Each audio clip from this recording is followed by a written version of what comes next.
Thank you, Annette. Oh. Thank you, Annette.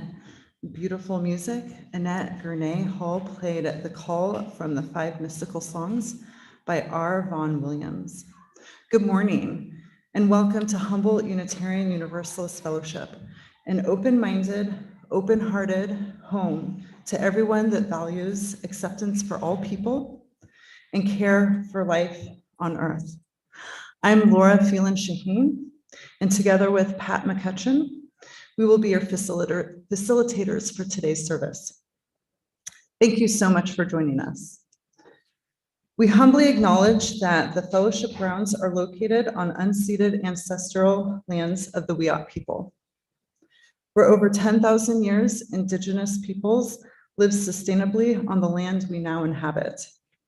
As members of this fellowship, we are learning how to live with the truth of their treatment then and to this day, and how to honor the wisdom of their traditional practices and continuing perspectives. As part of this, last year, fellowship members approved an honor tax as one small way to turn our words into actions that make a substantive difference in the lives of Native people. We will also continue to acknowledge that we dwell on their unceded lands and offer gratitude for their wise stewardship of this portion of our Earth Mother. With this as context, I will now pass the chalice lighting to Pat McCutcheon.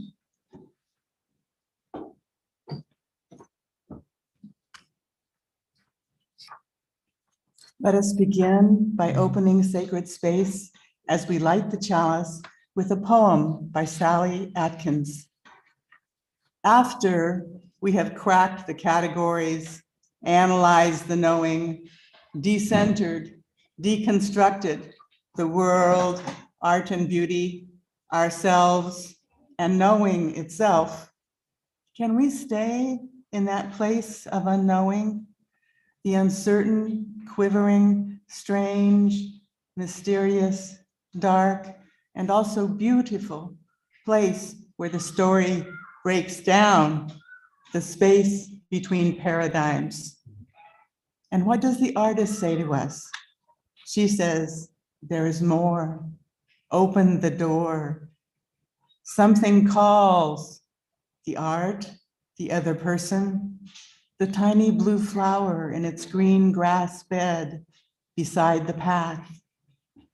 And what does it mean to be human?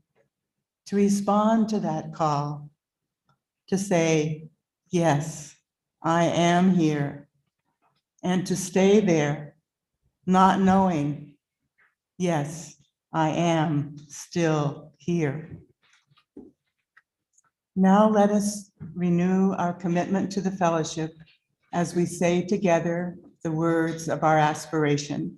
They are on the order of service and on a slide for online viewing.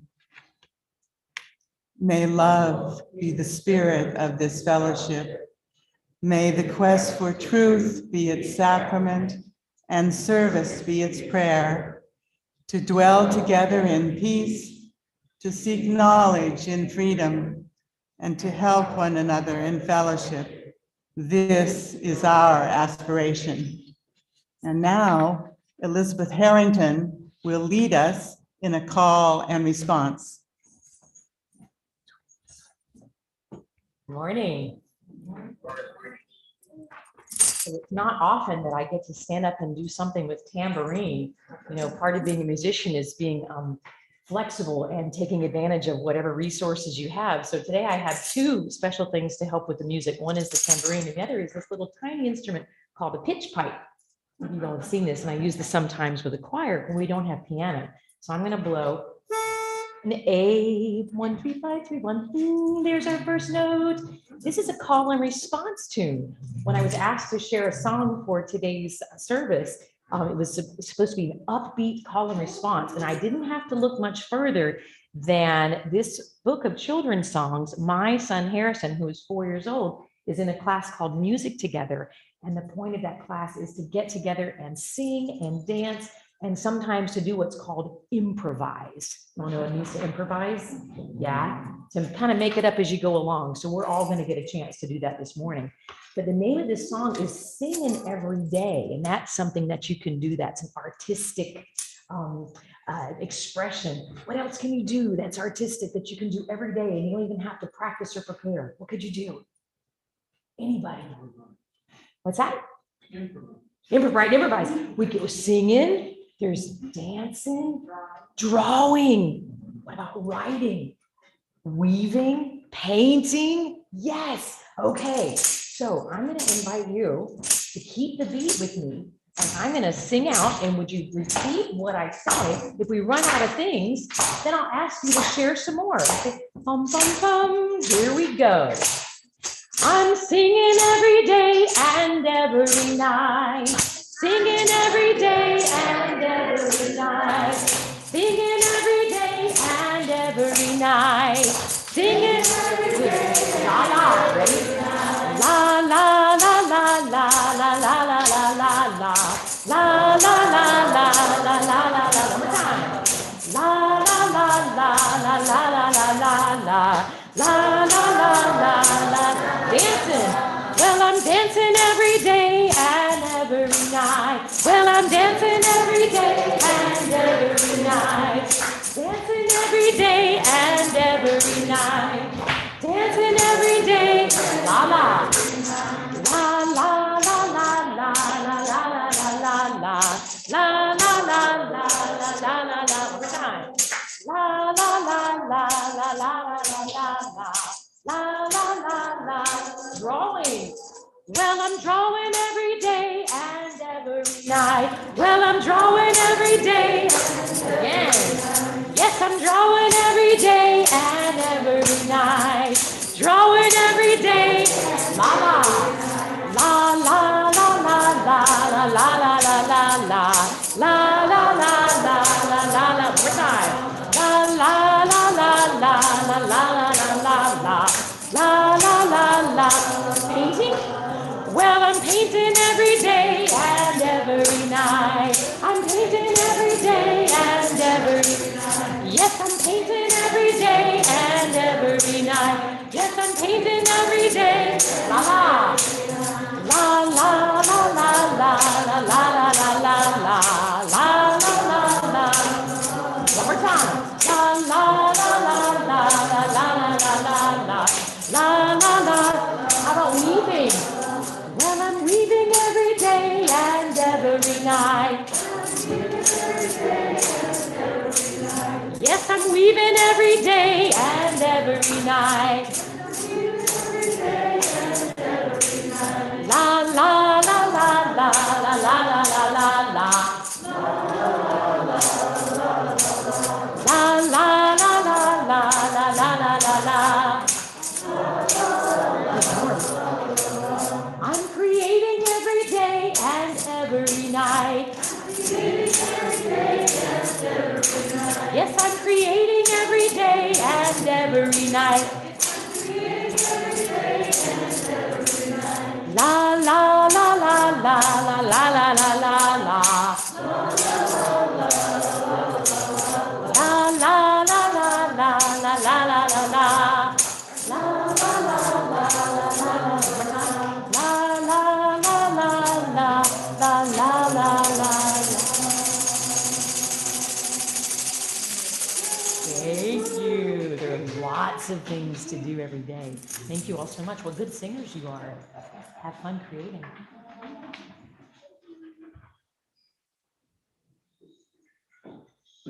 Now it's time for a story. I would love it if all the children would come down. And I'm going to tell you a really good story called Emma's Rug. Oh, you're clouded over here. You'll be able to see the pictures better. When Emma was born, someone gave her a rug. It was a small rug, shaggy and plain, the kind that keeps your feet warm in the bathroom. So Mother put it by her crib. And for the day the baby could stand on her feet. And by the time Emma climbed out of the crib, They couldn't remember who gave it to her. Here's another picture.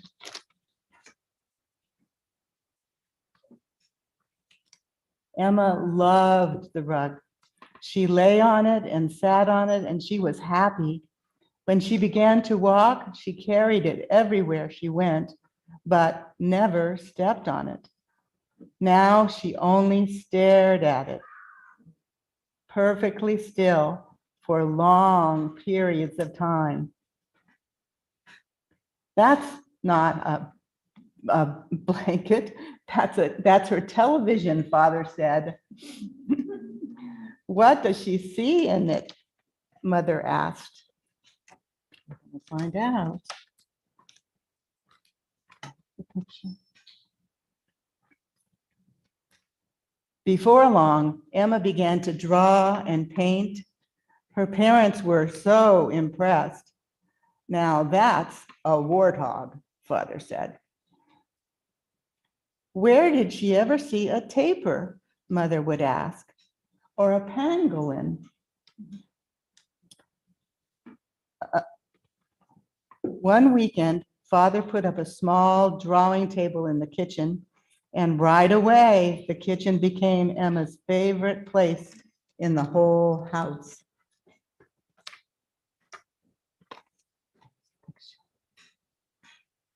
What do you think's going to happen next? On her first day at kindergarten, Emma went right up to an easel and began to paint. Other children gathered around and watched her wave the long brush like a maestro's baton. The grown-ups were amazed. She's special, that one, they said. Here's another picture.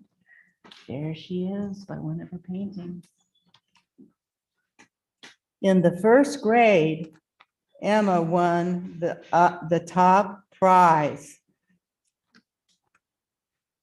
in the competition. What talent, said the teacher. What do you know? How do you know what to draw? The children said. Where do you get your ideas? I just copy, Emma said.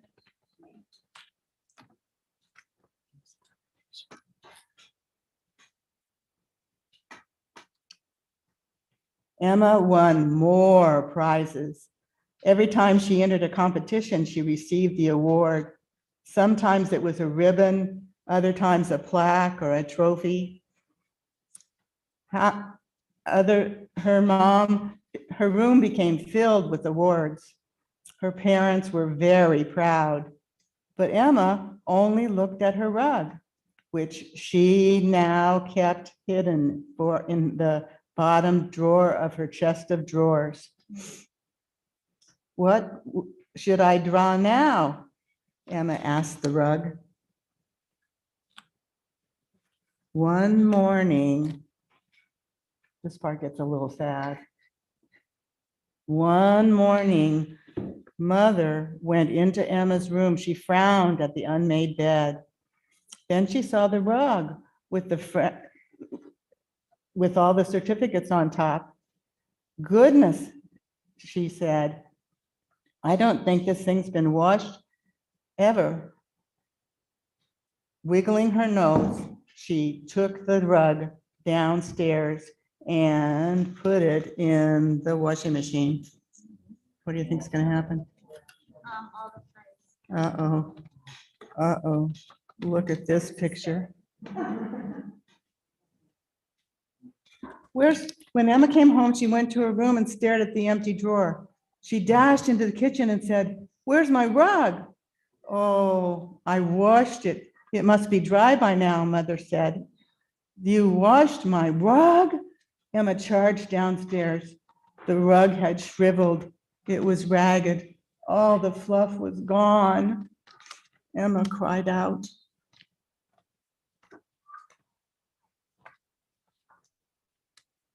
Next day at school, she didn't draw anything. She never opened her mouth, and her hands didn't come out of her pockets.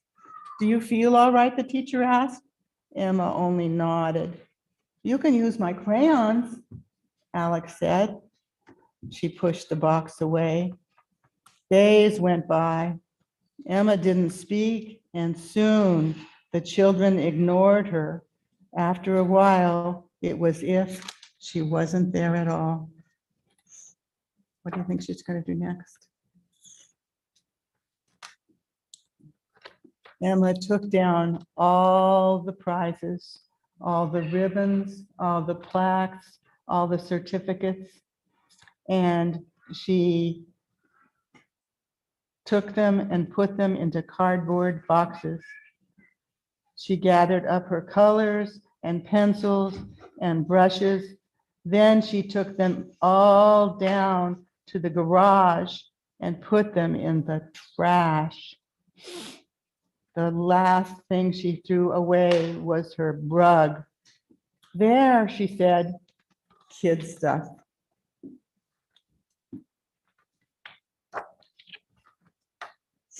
All afternoon, Emma sat in her room, her empty room. It seemed somehow lighter and larger and brighter.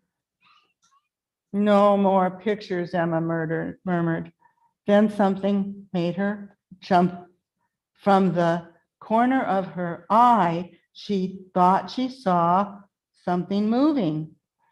But behind her, she knew there was nothing there. It was only the wall, all bare now. All of a sudden, she looked around as if to see, and she gave a cry.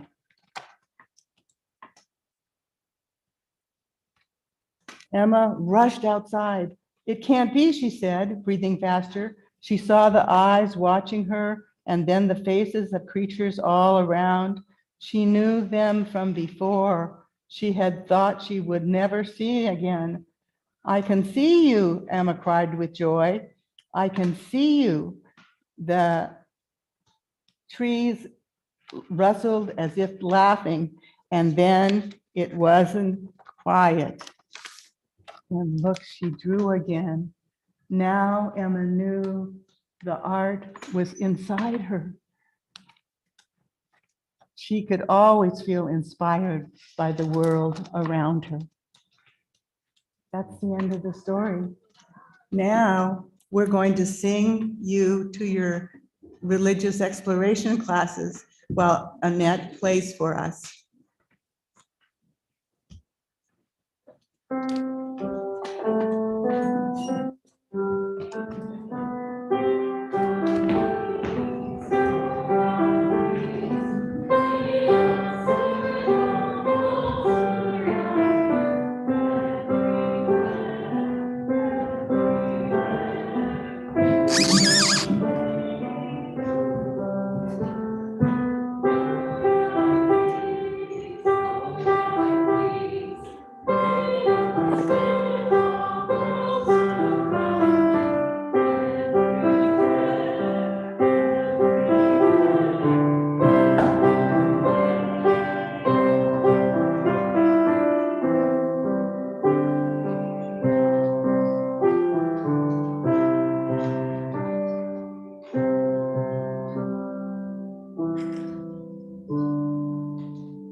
I'd like to spend a few moments observing and noticing our experience within and around us.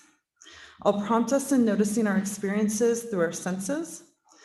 During this time, I'll pause a few times. This is the interactive part, I should say. So a few times during our noticing, I'll ask us to pause and come up with descriptive words of some of the things that we've noticed. Please call out the words one at a time. I encourage everyone to join. The more people that contribute, the more dynamic this experience will be. There will be 2 rounds to contribute, and Zoom people you can add into the chat, and Scarlett will relate it to us. Thanks. Okay. So go ahead and take a moment to relax and get comfortable in your seat.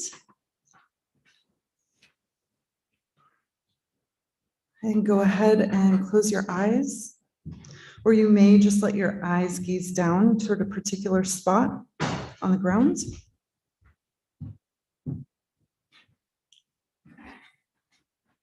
And let's turn inward and notice our breath.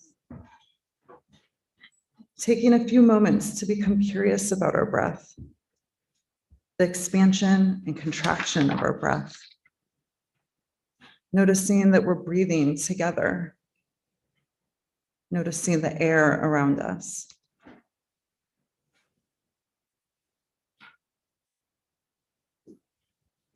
Let's notice our body. We can do a body scan, starting at our heads and moving down through our bodies all the way to our toes. Noticing internal sensations, temperature, our skin.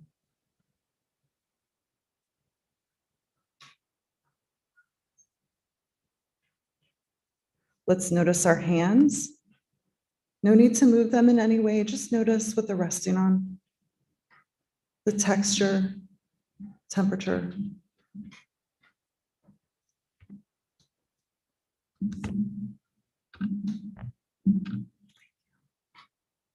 Okay, now this is going to be one of the descriptive times. So please, one at a time, call out. I'm going to jump right over there and write down any descriptive words that came to you during this noticing time.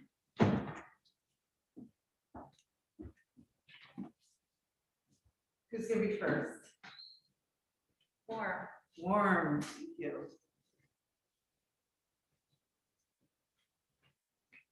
Breathe. Breathe. Heavy. Heavy. Balance. Balance.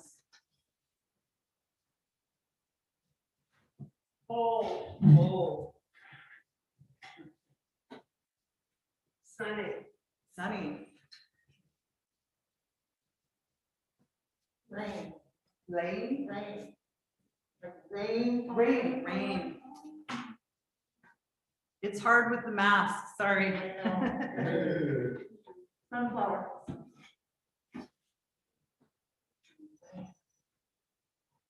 Okay, and one more from our in-person folks. Soft. Soft, good, lovely. Okay, did we get any chat? No? Okay.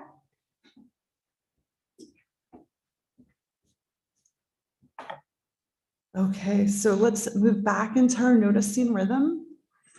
Taking an anchoring breath. You can go ahead and close your eyes or just downcast your eyes again.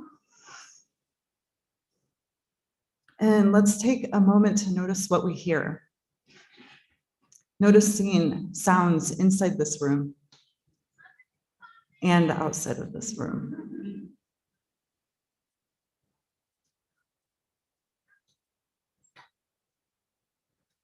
Go ahead and very softly open your eyes just enough to let the colors and shapes in. Just notice. You can take some time to look above and below, to look behind you, to your sides, out the window, noticing the paintings.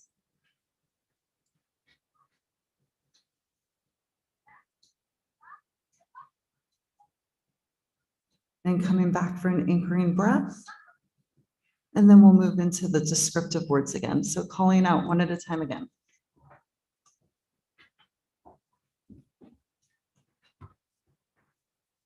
This could be the first one, the first brave one. Purple. Purple. Purple. Right. Right.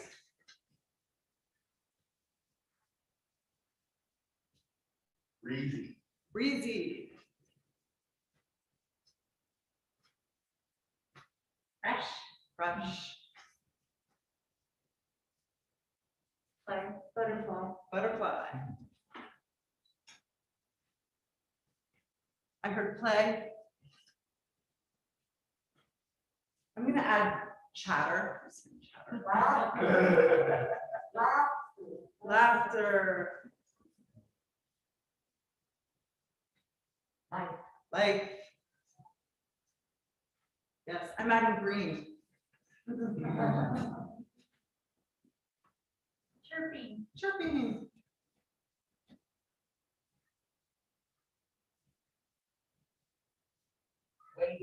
Waving. Waving, Waving or wavy? waving, the trees waving. Ah, yes. Thank you. Light. Okay, and one more from in person. Rustling. Do you have any in chat? Family pictures. Ah, sweet. Family pictures.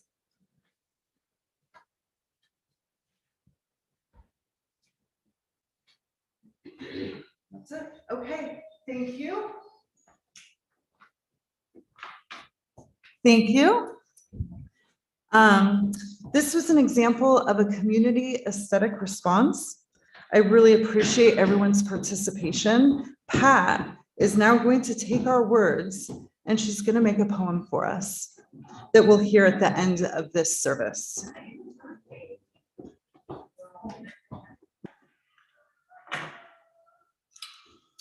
This is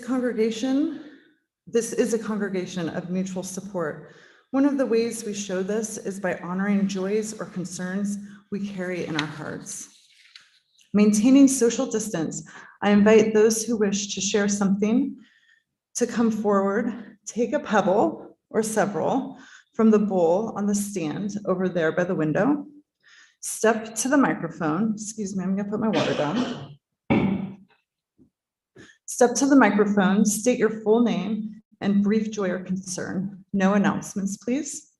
You can drop one or more pebbles and not say anything also. Drop your pebble or pebbles into the bowl. The ripples formed represent how our cares and prayers move out from this community into the world, touching others. If you're new with us today, of course, it's your choice, but there are no special requirements to do this. So please join if you're so moved. Once again, take one or more pebbles from over there, share here, and then drop your pebble in right there, and then you can keep walking. And so we begin.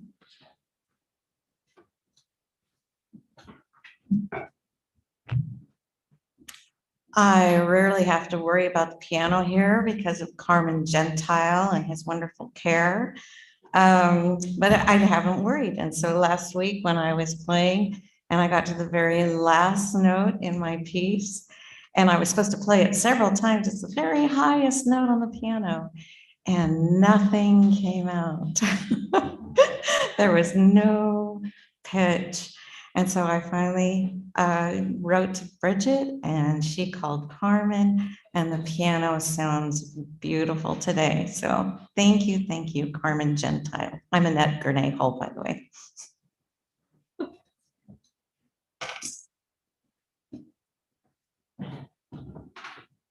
I'm Joanna Welch, and I'm so happy we're going to celebrate Earth Day on Friday and Saturday next on the 22nd and 23rd.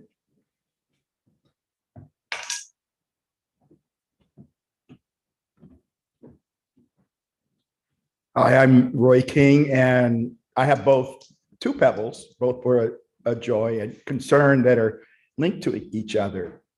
So the joy is, first week of June, I'm going to retire my psychiatry practice. I've been in mental health for 44 years, so I'll have a chance to find artistic inspiration and activities when I retire.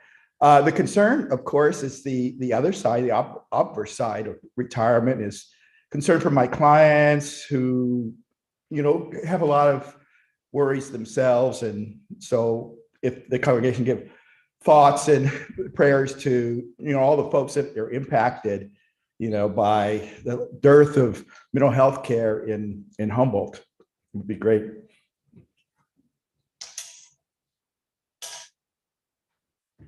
I'm David Marshak. I've actually never done this before, so. If you haven't taken a look at the playscape recently, I would encourage you to, after the service, walk out and take a look as it's coming into form. And I really want to, we're going to dedicate it later this spring, but even right now, I want to acknowledge Bertie's vision and her dedication to really bringing this to life. And thank you, Bertie, so much for everything that you're doing. It's really quite amazing. So I'd encourage you to take a look if you haven't been out there.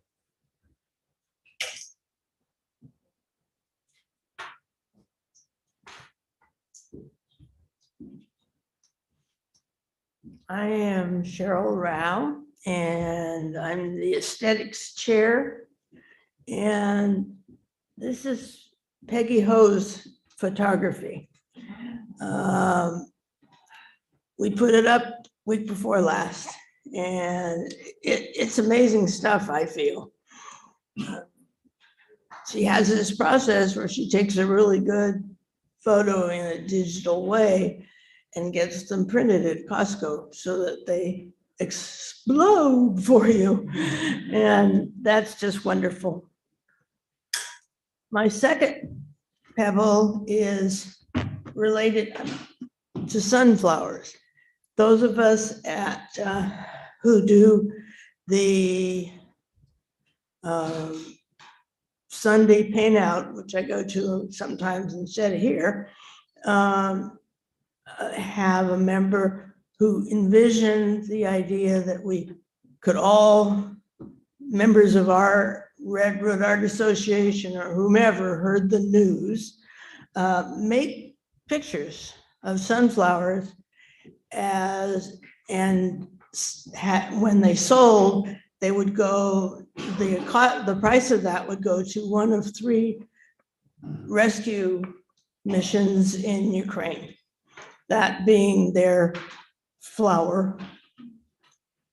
The process made $5,000.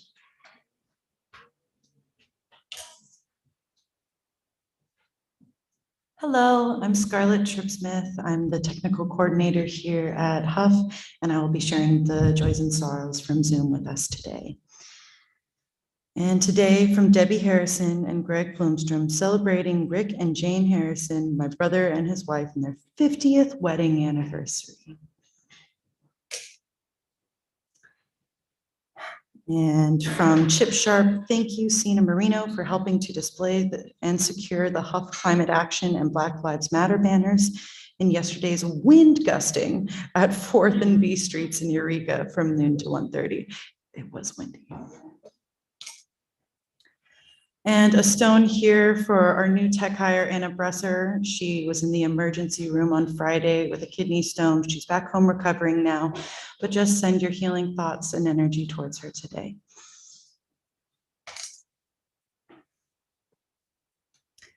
And a stone for all the joys and sorrows that we keep close to our hearts today.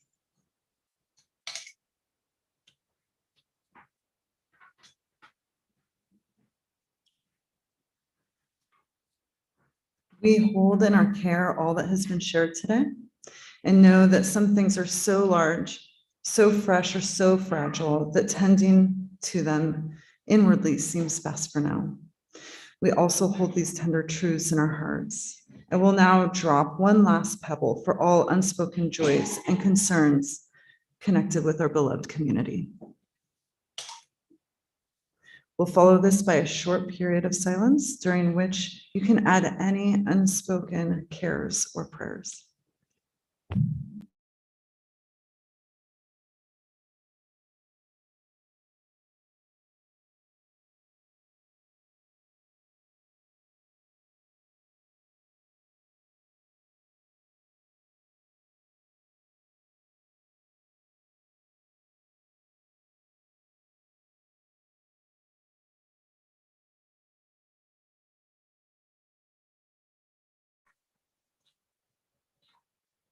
Hi, it's me again. So I'm going to start with a poem. The sun, Warmth and radiance soaks my face, streaming through the darkness, gleaming warmth to my bones. I do not ignore it or take it for granted, for in my rushed daily life, in which I strive to do well, rushing from one place to the next, I'm moving, moving, moving. This is not that. This is standing with the sun, moving without a place to go. I'm dancing with the sun, dancing with the warmth. The sun is not separate from me. I thank the sun. My body is filled with warmth and light and love. The parent that gives me warmth and light and love, and then, with care, allows room for me to go explore the darkness. I explore the darkness because of the inner light the sun shares with me. The inner light the sun has shared with me. This is my aesthetic response to dancing in my studio as the sun was rising one morning as I prepared for this talk. Today, I'll talk with you about what an aesthetic response is, why they are important, and how you can develop the practice in your own life. A lot of you already do aesthetic responses. I'm sure you just never called them that. An aesthetic response is our birthright. What is an aesthetic response? An aesthetic response is feeling the tingling of grass on my feet after I've finished dancing in the sun. Noticing the smell of earth as spring wakes our mother up again. An aesthetic response is not worrying about the finished product of what you're making, but making a response to what you've appreciated. Appreciating a conversation, appreciating a play, appreciating the world around us. An aesthetic response is making art in response to an experience. We commonly think of art as just visual art. When I speak about art, I am including visual art, poetry, dance, theater, music, gardening, cooking, fiber arts, ritual making, storytelling, writing, and journaling. And I'm sure there are so many more creative endeavors I'm leaving out, but you get the point. Often in our society, art is something that is polished and that only experts or children do. It is product focused, focused on the shiny outcome. Art for advertising, art for product, art for power, art for art's sake. This is not an aesthetic response. An aesthetic response is the unedited, unfiltered making in response to an experience. It is not about an image as a product, but an image as honoring of the experience, a meditation of the experience. Everyone can make art in this sense. I'm going to go a step further and say, not only can everyone make art, it's our birthright and an essential practice to getting into right relationship with the earth and ourselves. Paulo Coelho, a founder of expressive arts therapy, writes, "The ability to respond to the world is a fundamental aspect of what it means to be human. Thus, it is our aesthetic responsibility, an ethical call to respond to what is beautiful and to take care of the beauty of life." So, the poem that I started off this talk with today is an aesthetic response to an experience of noticing my relationship with the sun one morning. I am not a poet. I'm not putting a judgment on if it was good or bad. That's not what aesthetic responses are about. Aesthetic responses are an intimate conversation between you and the experience you've had. A way to deepen intimacy and to learn to know in a different way. When engaging in this aesthetic response, I noticed the beauty of the sun coming up from the east and decided to dance a bit with the sun after noticing the beauty of the rising sun. Dancing with the sun deepened the initial experience of noticing its beauty into having a felt sense of relationship with the sun. This is important for two reasons. It leads into why noticing beauty is important and the importance of deepening our intimate relationship with our beyond human environments. Why do we need aesthetic responses? Quote, whoa! Quote, Thomas Berry, an ecologist and theologian, says that humans have developed a syndrome in which we only listen and speak to ourselves rather than the rest of the world. We have lost what Berry calls the great conversation with the moon, with the trees, the rivers, mountains, and animals, with the more than human world. We have lost the understanding of ourselves as integral participants in the world, and we have stopped believing that plants and stones have something to teach us. Berry believes that this silencing of our capacity to participate in the great conversation is what allows us to poison rivers and oceans, to cut down rainforests, and deplete the Earth's resources. Quote by Atkins and Snyder. We are not machines. We are not cogs in a machine. Matthew Fox states, to live inside a machine is scary business. Fear takes over. Anxiety increases. Numbness multiplies. Meaningless becomes more widespread than meaning. Coldness dominates. Sterility reigns. Creativity dies. Passivity becomes a virtue.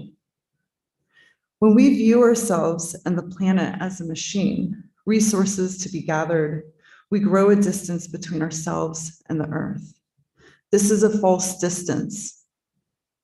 The truth is that we are air around us and air inside our bodies.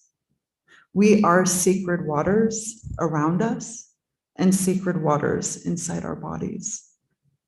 We are not separate. But we are living in a paradigm that convinces us of our separateness.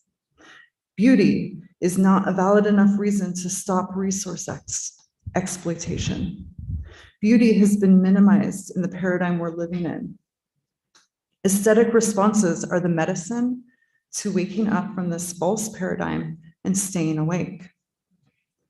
Taking time to see the beauty around us, taking time to feel the interconnectedness between us and all living beings.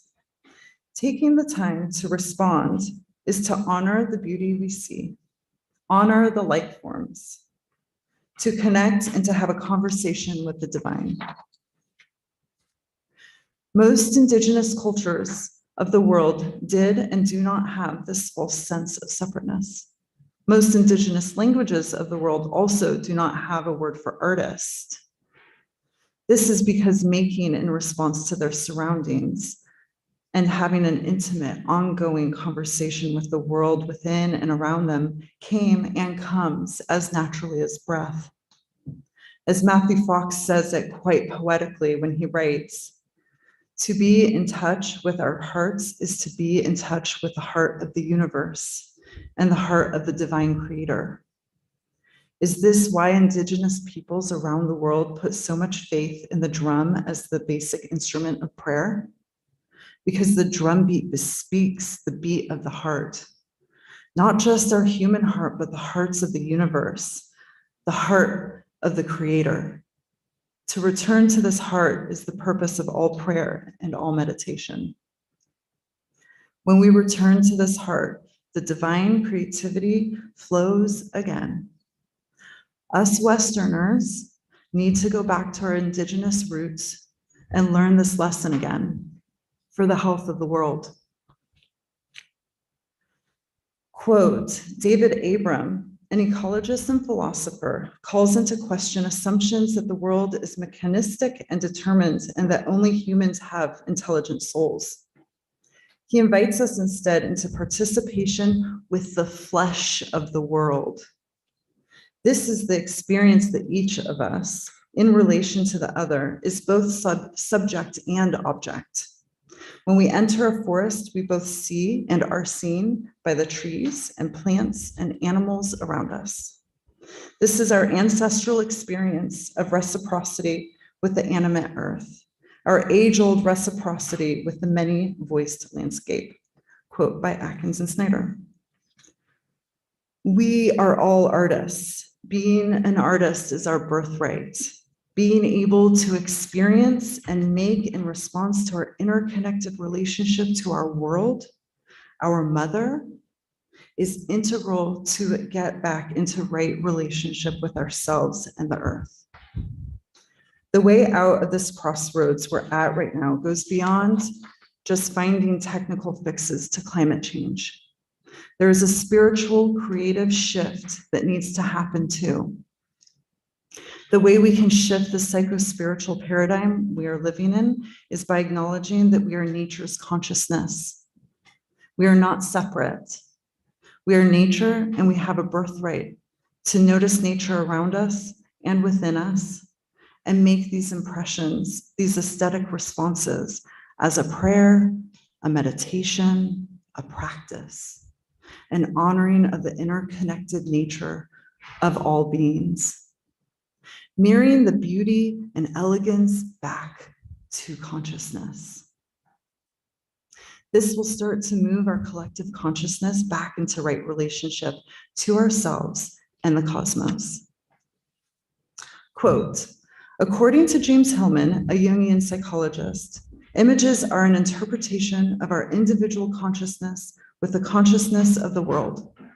Aesthetic responding to the world involves responding to the sounds and smells, the shapes and gestures, and the languages of all of the things of the world. For Hillman, living with a vital aesthetic sensibility is particularly important in this time.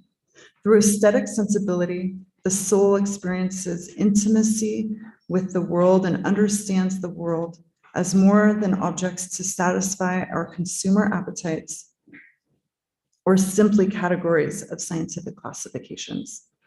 He says that without awareness of beauty and without imagination, the soul shrivels. The primary aesthetic response of breathing in and taking heart is our aesthetic response to the world. Quote by Atkins and Snyder.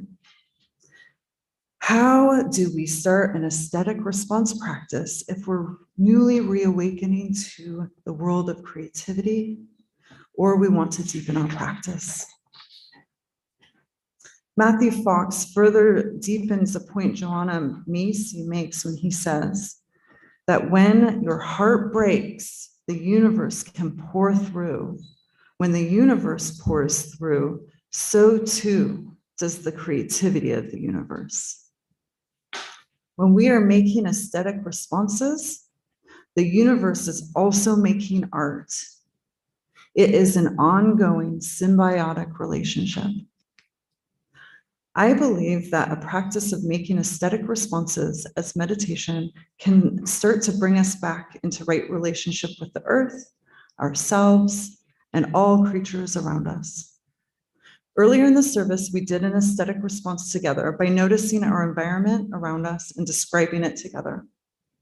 I will outline the basic structure of an aesthetic response plus some examples so you can start to build a practice today if you'd like.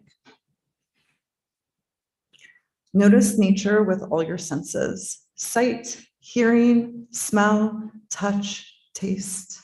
Write, paint, or make a response. Your writing could be a journal entry. It could be a short poem or a story. Actually, I mixed that up. A short story or a poem. Whatever calls you. It's not about making a product. It's about the process.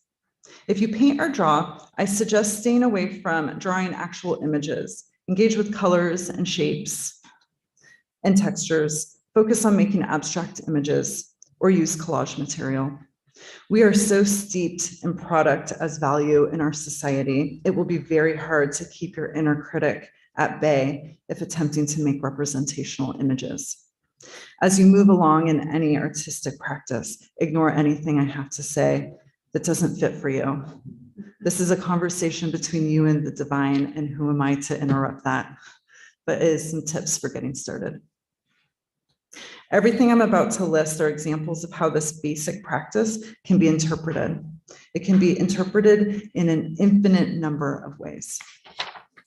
1, take off your shoes for a practice of 10 minutes a day. Walk in the grass, soil, or sand. Notice the sensations. Write in a journal about it.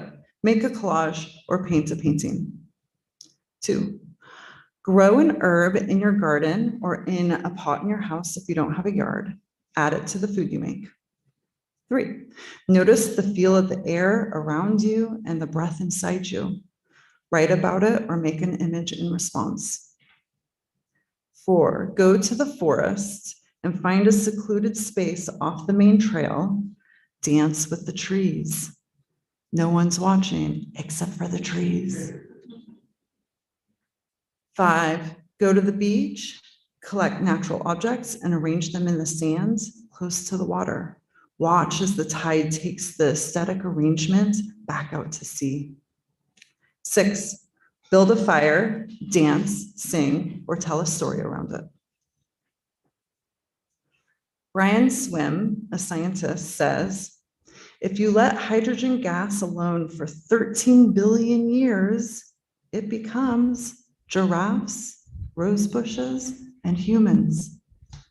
Matthew Fox writes that creativity and imagination are not the frosting on the cake. They are integral to our sustainability. They're survival mechanisms. They're the essence of who we are. Creativity and imagination constitute our deepest empowerment. When asked where creativity comes from, Dr. Apella Colorado, an Oneida woman and professor, responded that we greet the sun every morning. The sun's rising is where creativity begins. Look to the moon and the stars for guidance from above. All this contains the story of our creativity. Go out from here and create a collaboration with the universe. Go make some art. Thank you.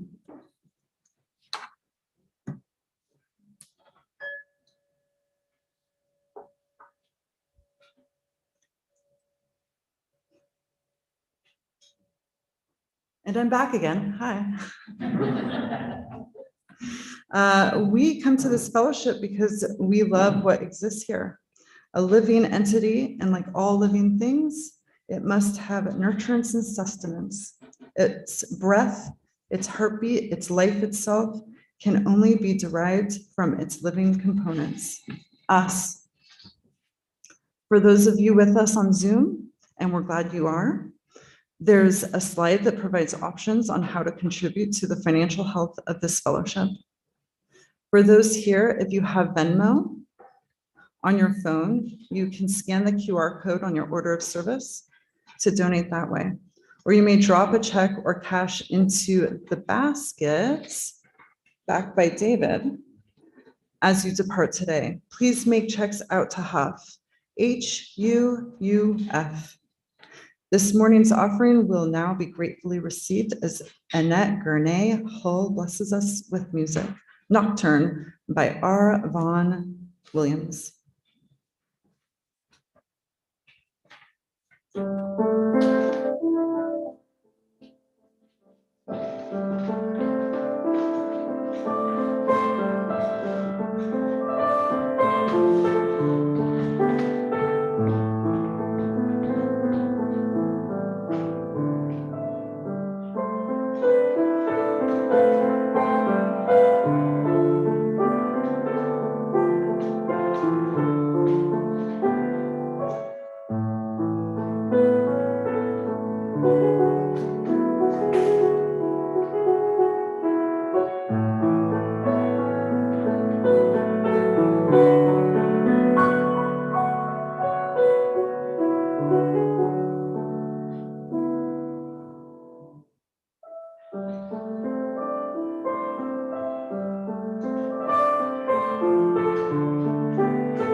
Thank you for all the ways we as a community contribute to this community.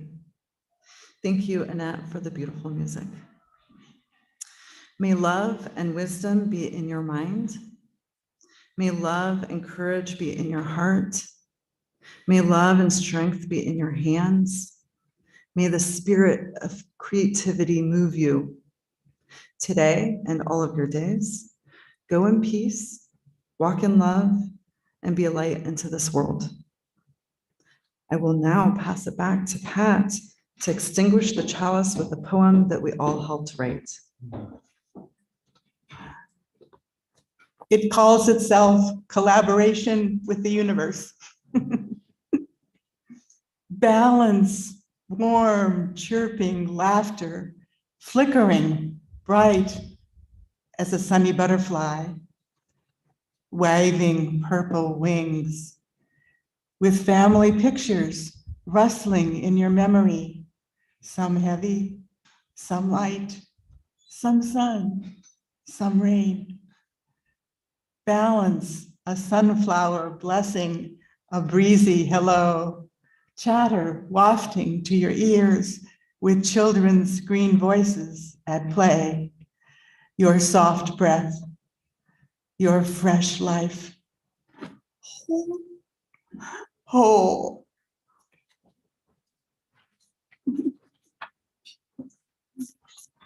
Now, Annette will close us out with our favorite song. Please extend your hands in virtual connection. And I will say shalom, assalamu alaikum, blessed be, ashe, namaste, aho, amen. Go from here in peace.